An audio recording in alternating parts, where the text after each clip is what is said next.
Hi friends, ತುಂಬ ದಿನ ಹೋಗುತ್ತೆ ಆ್ಯಕ್ಚುಲಿ ವಿಡಿಯೋ ಮಾಡಿ, ತುಂಬಾ ಬ್ಯುಸಿ ಇದೆ.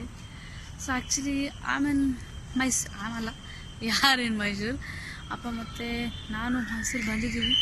So speech and hearing, actually ನಮ್ಮ ಅಪ್ಪನಿಗೆ ಕಿವಿ ಸ್ವಲ್ಪ ಕೇಳಿಸ್ತಿಲ್ಲ.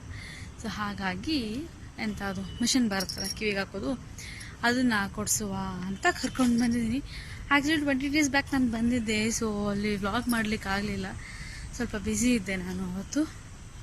ಸೊ ಇವತ್ತು ಬೆಳಗ್ಗಿನ ಜಾವ 4:30 ಬಸ್ಸಿಗೆ, ತಿಪ್ಟೂರಿಂದ, ಆ್ಯಕ್ಚುಲಿ ಬೆಂಗಳೂರಲ್ಲ, ತಿಪ್ಟೂರಲ್ಲಿ 4:30 ಬಸ್ಸಿಗೆ ಹತ್ತಿ 8:30 ಮೈಸೂರಿಗೆ ಬಂದ್ವಿ. ಸೊ ದ್ಯಾನ್ ಆಟೋ ಮಾಡ್ಕೊಂಡು ಇವಾಗ ಸ್ಪೀಚ್ ಆ್ಯಂಡ್ ಹಿಯರಿಂಗ್ ಬಂದಿದ್ದೀವಿ. ಸೊ ಡಾಕ್ಟರ್ ಅಬೌಟ್ 9:30ಗೆ ಬರ್ತಾರೆ. ಬಂದಾದಮೇಲೆ ಅದು ಕಿವಿ ಹಚ್ಚಿ ಬರುತ್ತಲ್ಲ, ಅದು ಟೆಸ್ಟಿಗೆ ಕೊಟ್ಟಿದ್ದೀವಿ 20 days ಬ್ಯಾಕ್. ಆ್ಯಕ್ಚುಲಿ ಆ ಅಚ್ಚು ಇವಾಗ ಬರುತ್ತೆ, ಅದನ್ನು ಕಿವಿಗೆ ಹಾಕಿ ಚೆಕ್ ಮಾಡ್ತಾರಂತೆ, ಕೇಳಿಸುತ್ತೋ ಕೇಳಿಸಲ್ವೋ ಅಂತ. ಅದಾದಮೇಲೆ 15 days ಆಫ್ಟರ್ ಮತ್ತೆ ಬರಬೇಕು. ಬಂದಮೇಲೆ ಮೆಷಿನ್ ಕೊಡ್ತಾರಂತೆ. Good morning all. ನಾನು ಗುಡ್ ಮಾರ್ನಿಂಗ್ ಹೇಳೋದೇ ಮರ್ತೋಯ್ತು, ಸಾರಿ. ಟಿಫನ್ ಮಾಡಿದ್ರ ಎಲ್ಲರೂ? ಆ್ಯಂಡ್ ಮುಂದೆ ಇನ್ನು ಸ್ವಲ್ಪ ವ್ಲಾಗ್ಸ್ ಮಾಡ್ತೀನಿ, ಟ್ರೈ ಮಾಡ್ತೀನಿ.